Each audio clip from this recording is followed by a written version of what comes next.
And blessed to be with you, Kevin Miller in the morning, KIDO Talk Radio. Our celebrity co-host for the program today, Victor Miller, joining us from Victor Miller Enterprises. And do want to thank everybody who attended the Spirit of Boise Balloon Classic. Thanks to our sponsors, CapEd Credit Union. And Victor, good to have you back with us.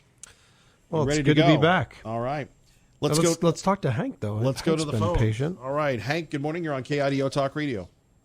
Good morning. I'm going to make the point, and I hope that there's some Idaho Republican legislators that are listening, because if they stop and let Boise State get its tentacles any further in the politics of this state, we're going to lose not only Ada County, but I think we'll be in the process, like Oregon, becoming a Democrat red state.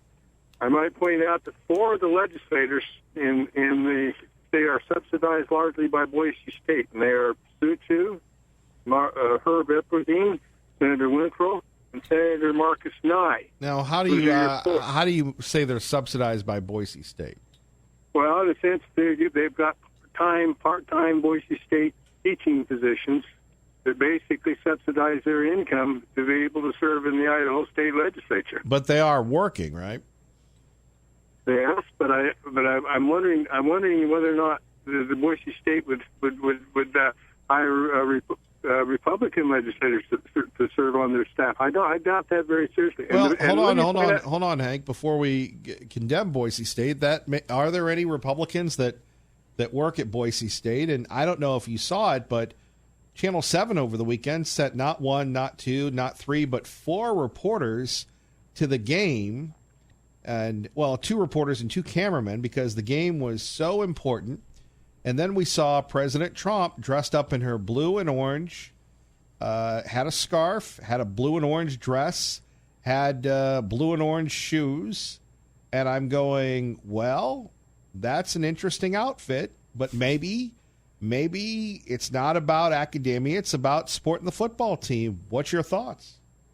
Well, I think that has to do with the softening or making legislators less willing to clean up Boise State. I might point out that Mrs. Trump is a product of Linda Clark, who's on the Anders Center, and the Anders Center, by the way, on Boise State is the nerve center of the Democrat Party in Idaho. Former superintendent of the now defunct Meridian School District, renamed West Ada, right? That Linda Clark? Yes, she's a big lip. She's always Clark, been a Democrat activist, the party activist, and she is a member of the staff, just like former President Custer of Boise State. You've also got on there Mayor Beater in the Anders Center, and Boise State subsidizing partially subsidizing in that, and the Anders Center has a presence on Boise State. And I don't think that the taxpayers, I don't care if they were a private school, if they wanted to do this, but if my public money is used to promote liberalism, diversity programs, charge students who pay enough tuition. All right, hold on, Hank. Take a breath for a second, please. Victor, what do you make of this? You want to jump into this fray? God almighty, I do not. Really? No, I really... What kind of celebrity co-host are you? Well, I mean... Well, let's just say KIDO is not subsidizing my income like this guy is alleging. I don't BSU blame you. is, like okay. Hank is alleging. All right. Don't worry. So, Hank, back to just you and me now. What would you say to the legislators? I think that they need to crack. They need to crack down on and ask questions about why is a partisan party given an active presence on the Boise State campus, and why is Boise State subsidizing, and why? And the other thing that needs to be looked in is that you've got so many lawyers here on retainer by Boise State that if a student or any rights are violated by Boise State, you can't find legal representation because there's a fear that the lawyers would lose business. The Boise State has grown so much that a lot of the legal business is drawn by Boise State. They've become too big for their britches in a lot of ways. All right, Hank. Anything else? Well, I think that there needs to. I think another thing they need to do is they need to basically put administration, like for instance, the rules of the policy of the state need to be reviewed by the legislature. If the legislature fails to vote on them or approve them, I think that they become inoperable. I think the legislature needs to assert its constitutional role in terms of oversight. All right, Hank, thank you for the call. Now, let's broaden this question out. And by the way, Hank, thank you for, giving us some direction this hour at 580-5436, 580-KIDO. What do you make of the libs moving in? You agree with that? Are you a Republican? You a conservative? Yes, I am. And coming from Connecticut, it's interesting. When I came here, I did the research after, but I realized I moved from the state that voted most for Obama and moved to the state that voted least for Obama. Right. So that was very interesting to me. But, back to now all the libs are coming in. What do you make of that? I mean, you have two Ada County commissioners that are lib. You have, they're Democrat. Well, that's all the same to me. And then you have Hank worried about what's going on at Boise State. Yet we are the reddest of the red, quoting former Governor Butch Otter. Utah has edged us out as the alleged more conservative state. I would argue with that. But when you think of all these people moving in, you've been here 8 years. Do you see the libs coming here? Most of the people that I've met so far are actually kind of me from the West Coast. Sure. So they looked at what was happening with the state's finances. They were looking at what was happening socially and, wanting religious freedom and supporting the Second Amendment. And so the people I've met that actually have moved in from different states tend to be like-minded. I think they look at Idaho and they realize this is an amazingly special place. Now, in general, as you know, Kevin, most cities, and yes, Boise is the 98th largest city, 97th largest city in the country now, tend to be more liberal just in their nature. I don't think there's not that many Republican-dominated, multi-decade controlled Republican cities in the United States in general. So I'm not that surprised. But most of the people I meet, and if you look at the numbers if you look down the breakdown, most people that are coming into the state are declaring themselves to be Republicans. So I don't know what that means. I don't know if a California Republican is different, but I know that when you're a Connecticut Republican, I was more dedicated to being conservative because it was a battle there. Well, I think it's a battle here. You look at Paulette Jordan running one of the worst campaigns. And she won Ada County. Right. She won Ada County. Yeah. Barely, but she won it, yeah. Well, if I'm Congressman Fulcher, I'm a little concerned. Mm-hmm. I go back to Paulette Jordan, one of the worst campaigns ever. She was more interested in trying to be a movie star, and yet getting, 40% of the vote? And Brad Little ran a really good campaign. He did. He was everywhere. Mm-hmm. And if you're running everywhere and all of a sudden you have a Democrat getting 40% of the vote for doing nothing, the alarm bell should be going off. Well, it was an interesting primary, right? Because you had three. Oh, don't get me started on that. I love talking primary. Titans. I love talking about the primary. All taking. So it was interesting how, that might have been an effect. So what happens now that you have a sitting governor who's has a track record for 4 years? Does that make a difference going in? I don't know, to the next election. I would think it would help them. Agreed. However, though, at the local level, if Paulette Jordan, the failed, flawed candidate that she was, limited appeal, can win Ada County, then the Ada County Republicans, the Ada County Conservatives, the people in Idaho's largest county need to wake up because apparently the libs are spreading, and then that means they're going after Canyon County. Yeah, I would say that they are probably more motivated and organized. The libs, I think so, because when you're in a minority position, it's just easier to fight Goliath, right? Right. Well, look, they've got Medicaid expansion. They're trying to get marijuana in here. They're trying to turn us into the eastern version of the state of California. I keep getting to see if you're going to bite on any of these. I'm not going to bite on that one. Right. Well, I will. That's really what it comes down to, right? Whether or not you want Sacramento or Portland to be Boise, right? That's what we're fighting against. That's what we talk about. You take a look at the controversy with Boise State that Hank brought up. Mm-hmm. the legislature controls how much money these institutions get.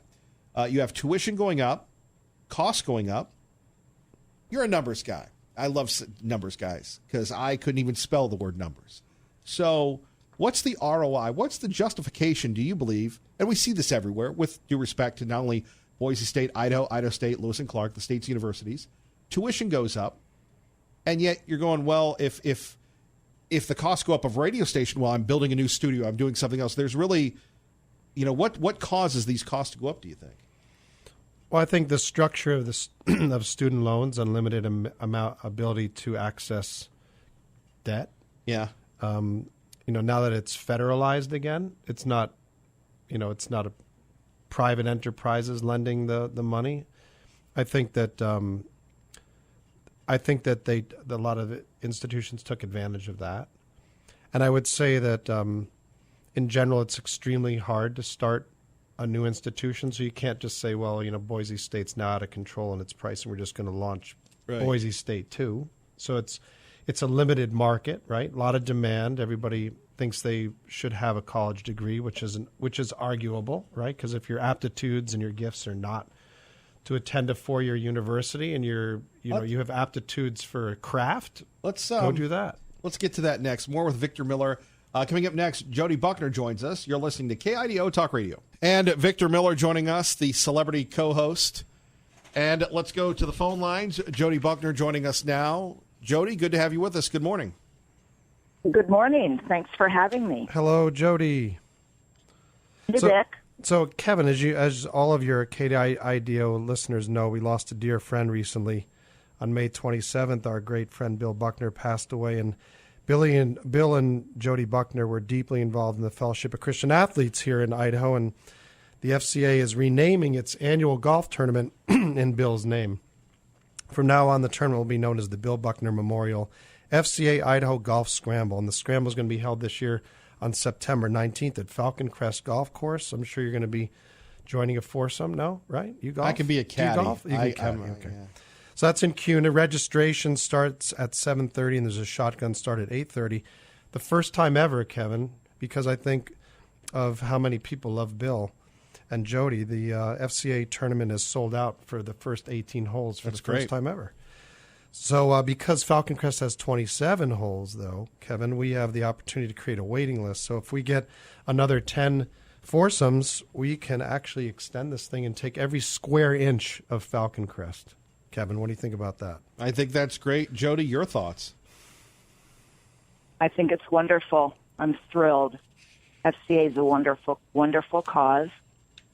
Of course, Bill supported it for many, many years, and I'm delighted. Yeah.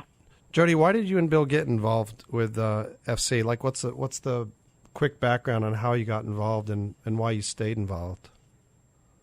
Well, Nick, Bill actually went to an FCA camp as a young teenager out in California, and it did have a big impact on his life.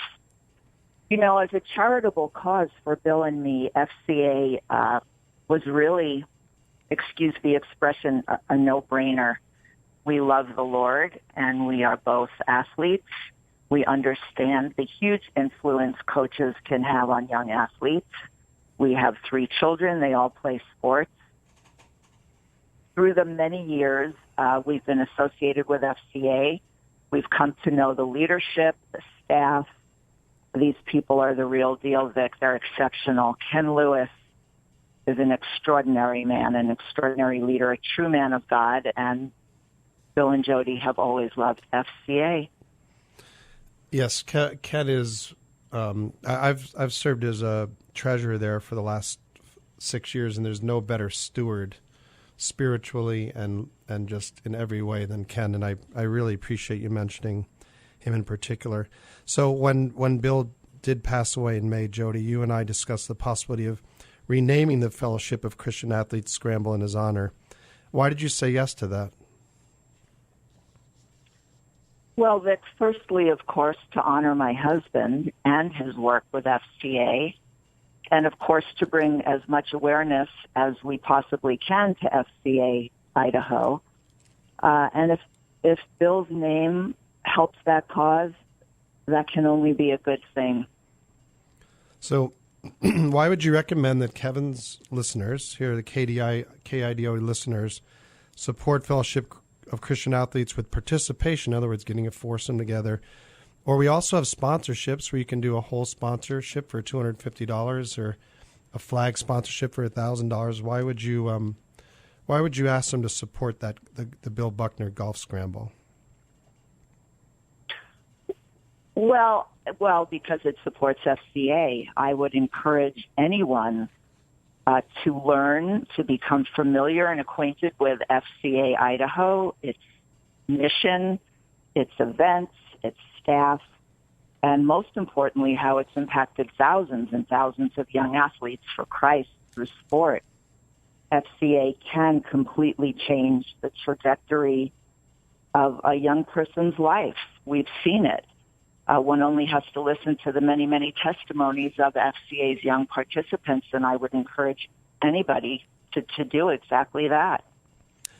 You know, I'm glad you mentioned that, Jody, because the FCA does do some amazing things here in Idaho. For example, we have a sports camp, which we have every June. This year we had over 350 athletes from 5 different states doing 15 different sports, and they also get some great spiritual guidance, and just they are able to worship and just to understand that maybe performance in athletics is not ever the be end and all of life. So that we have, and then of course next year we'll have the Fellowship of Christian Athletes famous Idaho Potato Bowl breakfast, which is in association with the famous Idaho Potato football game that has the MAC and the Mountain West teams, and that will be in the first week of January. And we do a coaches marriage getaway where the coaches and wife or husband get together and get some sewing into. We do Fields of Faith for kids where we have several hundred kids all get together from different huddles from the different middle schools and high schools and sew into their faith. So FCA is kind of everywhere. We're in 65 different schools throughout Idaho and eastern Oregon, and we have about 1,500 kids every week that are getting together and learning some basics on integrity and teamwork and things like that. By the way, Jody, I understand that you are going to be fielding a very competitive team for the event this year. Do you want to tell us about your team? Oh, yes, Vic. I have handpicked my team. I have a feeling you're going to win. We are going to be very, very competitive. I will be playing with my son, Bobby, who is an extraordinary athlete, played college baseball for UT Austin until a devastating knee injury. Will be playing with my daughter, Kristen, who has a natural golf swing, my son-in-law, Jamin, fierce competitor. But my secret weapons, Vic. What is it? Secret weapon. What is it?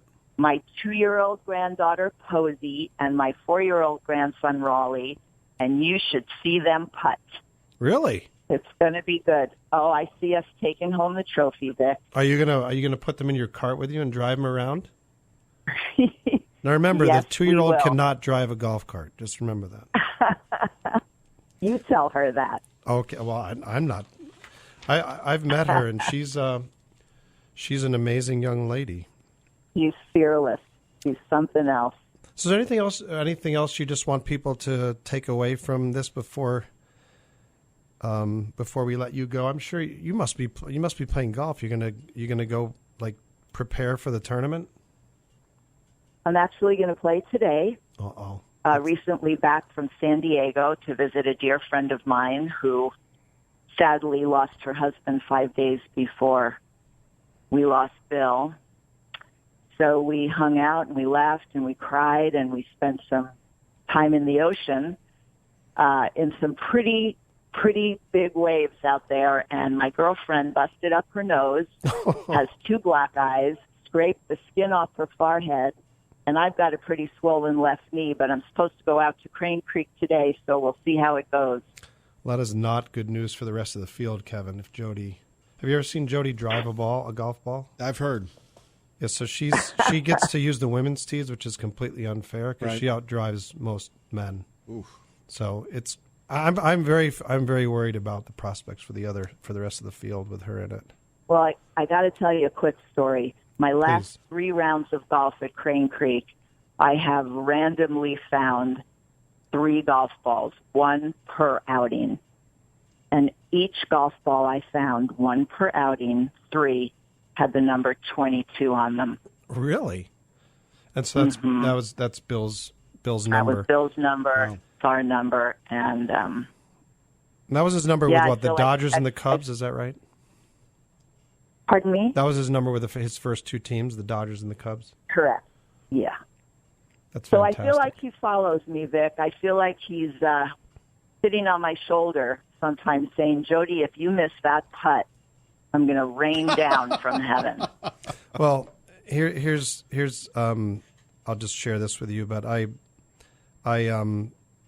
pulled up me because Bill's the one who got me involved in the Fellowship of Christian Athletes. He's the one who pulled me in and asked me to become treasurer, and how could I say no? Mm-hmm. And I saw, I was going through my texts and I saw text from him, and I actually texted to him, and I'm just reading it recently. I said, Bill, how's heaven? So he's still in my heart, and I know what he's meant to this community, and especially to his lovely bride and his family. So we thank you We for. think of him every minute, Vic. We think of him every minute, and we miss him. We miss him We do. fiercely. We do.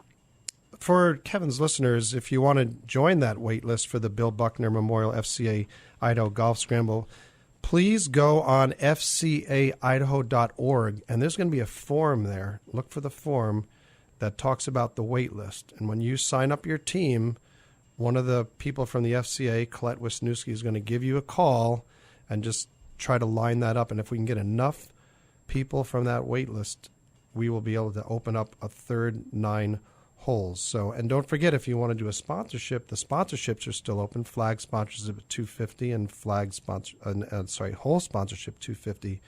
Flag sponsored for $1,000. And FCA is going to put that signage on the tee boxes. We're going to put banners up there to recognize your support. And if you want to be a hole sponsor, flag sponsor, please do so. So thank you, Jody, for joining Kevin and I this morning, and hit them straight.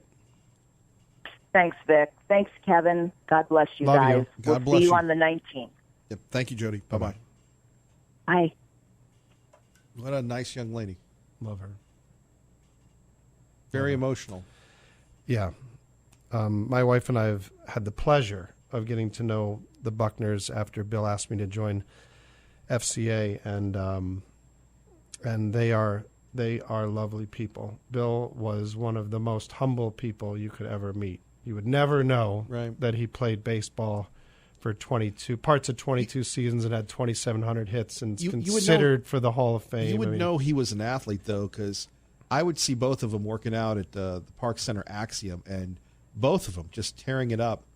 And as a child, watching Bill Buckner in Boston, it's so amazing the magic of both of them, how it resonated here in Idaho.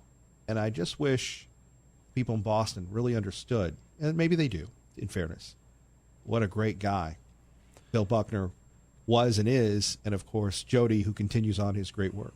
There's a pitcher who came through the Nationals organization named Blake Trinan, who is one of these just latecomers in life, pulled off amazing things with his career at a later age.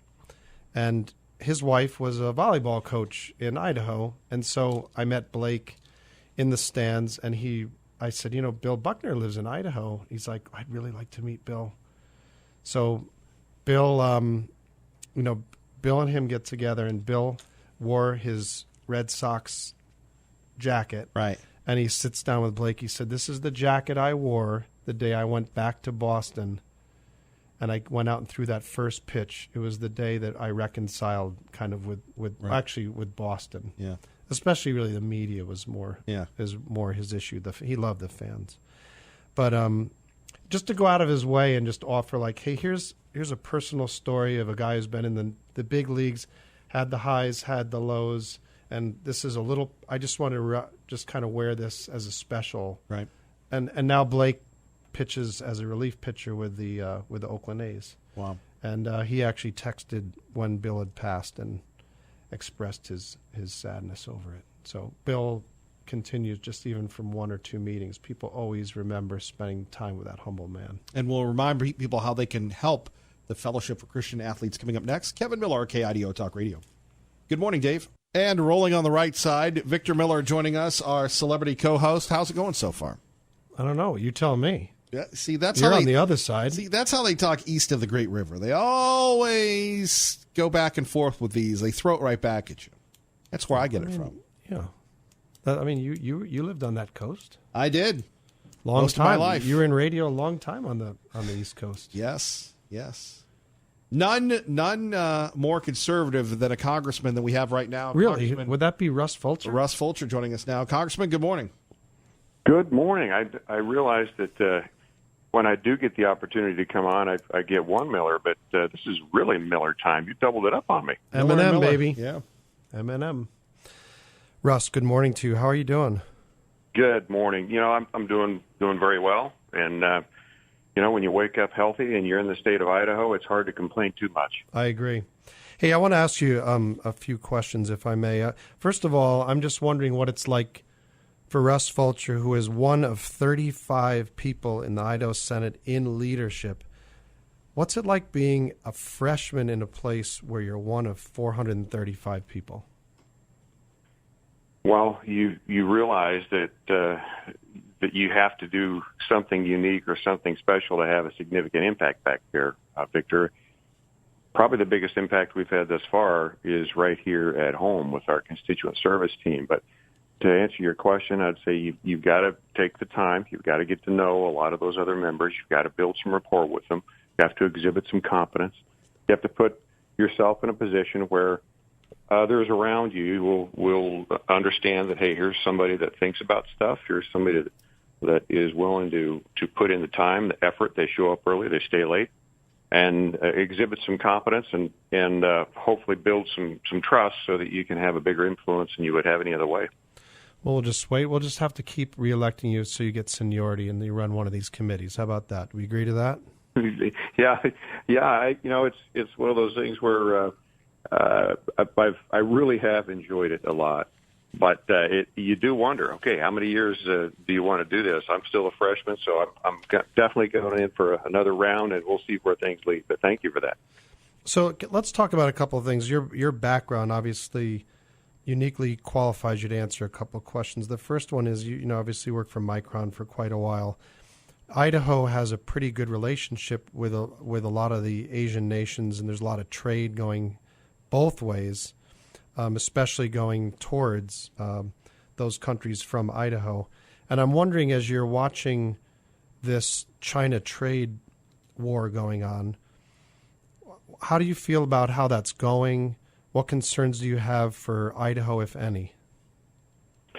Well, I do have concerns about it, Victor, and I interface with a lot of our businesses on a frequent basis, and they definitely have been impacted. And so that impacts the whole slate of commerce in the state of Idaho. But for a long, long time, China has kind of been a bad actor on the worldwide trade front, and they have generally abused their own labor force.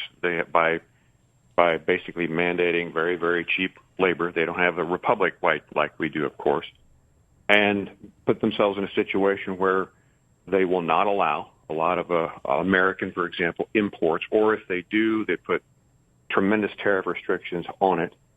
They do not have much care of how they treat their environment. So if they have businesses or manufacturing companies that have chemicals, that type of thing, there's not an EPA type of a deal in China, and that's not all good or bad. But the bottom line is they have abused their situation. They have abused the worldwide commerce structure for a long time, intellectual property by taking that with no recourse from authorities there. And so I think what the president's doing is the right thing. We have a strong economy right now. We're in a situation where we can stand up and say, hey, look, we don't have to have you all from China providing cheap labor and abusing abusing the rest of the structure every day. And so I think he's doing the right thing. I think there is some short-term pain, but it's for long-term game. And Victor, I think that the president needs to stay the course and put ourselves in a stronger trade position over the course of time moving forward. I completely agree. Let's talk about another aspect that you may have some insights on, because you grew up on a dairy farm in Meridian, and obviously the China trade impact has also impacted farmers in particular, but there was a new trade deal struck with Japan during the G7 last week, and I'm wondering, how much did that help the farmers? Do you see Congress passing legislation to continue to support farmers financially while we work through these trade agreements? Do you think that China will come around and help U.S. farmers? I think the president is going to stay the course. There is some assistance that has been steered towards our agriculture community to help weather this trade war. We got that expanded into the dairy community a little bit as well. As you know, Idaho is, depending on how you rank it, number 2 or number 3 in the nation in terms of dairy production now. And so I think that's going to help. If you take a look at our state over the course of history, agriculture has been that backbone. It's been that economic driver, the primary one, for a long, long time. And so this is important to us. And I think that we have to continue to protect it. That said, our agriculture base doesn't really typically need subsidy, and frankly, probably shouldn't have it in most cases. Right now, I think we're doing some extraordinary things that tend to put them at risk. And so if there's something we can do to offset that until this tariff war subsides, then I think we need to do that. And Victor, that's what's happening right now. You also obviously had some experience in the real estate side, so it's not a perfect segue to this, but when it talks to land, in particular federal land, you've always said that you wanted to make your mark in helping move that needle a little bit. Where I come from, Connecticut, where I grew up, Connecticut was barely any federal land. Here we've got, 65% of the state is federal land. How do you see, what do you want to do with that? And it's always seemed to be a passion of yours to move the needle on there. What are you seeing for legislation, or what you'd like to do there? It's very interesting, and anybody that's talked to me too long about government stuff knows that I do eventually come around to this topic. And Victor, I can't underscore enough the difference that exists between states with a lot of federal land and states that don't have a lot of federal land and how they govern. And as you know, in the state of Idaho, nearly 2/3 of the land within the borders is controlled by the federal government. That generally takes property tax off the table. And so whether it's Connecticut or New Hampshire or Massachusetts or Florida or basically any state from the Midwest east, there's very, very, very little federal land. And so they govern differently. They have property taxes, they're based. That's how they generally fund schools. That's how they generally fund a lot of the services the government provides. So now transfer to the western part of the country, basically Colorado to the west. 1860s Civil War era, the practice changed, and the federal government stopped relinquishing control of most of the land when states became part of the Union. And what it's caused over the course of time is just a difference in governance. We can't depend on property tax. And it impacts absolutely everything because we have to come up with other ways to provide services. Many times there's more interaction with the federal government. We need to go get their permission to do this kind of a project. We need to get a payment in lieu of taxes. And in counties, for example, that almost have zero private land. And it impacts absolutely everything, medical funding, transportation, infrastructure, of course, the school funding. And it's just surprising, Victor, you get into this, and many members in the Midwest and East don't even really realize that you have all this federal land. All they see is that they're subsidizing the West, and it's coming out of the East. And that has always been something you've mentioned as a concern, is that the money flowing to Idaho from the federal government versus the amount flowing to the federal government from Idaho. You've always been concerned about that. At the end of the day, we must be ready to prepare to fend for ourselves, so the government kind of reduce the revenues coming back to the state. So I appreciate you looking into that. One last thing, we have a couple minutes or so here. I wanted to get. I know you have an opinion on this. It seems like there's a narrative being built, a deliberate narrative, that the economy is somehow failing or faltering, or recession's just around the corner, and all this. And I'm just wondering what you think of that narrative and why you think it's happening. This administration in the White House has truly upended Washington, D.C. And for a first time in a long time, a president's come in and with a real heart and mindset to acknowledge the need to change how things are done in Washington, D.C. And it has resulted in a tremendous blowback against him by, I'll just say, the status quo system that has developed in Washington over the course of time. There are networks, there are personnel, there are bureaucrats, there are elected officials that for decades have kind of built this system where they have a lot of control and the skids are greased to get things their way. And this president comes in and literally turns everything on its ear, including interaction with the media. So he's threatening the system in the eyes of many. So now I think, Victor, what's happening is, as has been proven, I think, for months and months and months, the more liberal factions will do anything to try to get this or tarnish this president. Right. I believe that the media has joined on top of that for some time, and I think that they realize, look, there's a tremendously strong economy under this president that usually has a big impact on how voting outcomes are result. And so they say, look, we've got to try to hit consumer confidence. We need to try to spin up, there's going to be a recession, and because they don't want the president going to 2020 with a real strong economic record. I totally agree with you. Happening. Russ, thank you for calling in today and spending some time with us at the Miller and Miller Show at KIDO. And God bless you. Just thank you so much for what you do. You give your listeners great content, I believe, and you give some of us out there a little bit of a microphone to communicate what's going from a more conservative perspective. And Victor and Kevin, just appreciate you both very much. He was obviously talking about you, Kevin. Thank you, Russ. Thank you, sir. All right. Thank you so much. Bye-bye.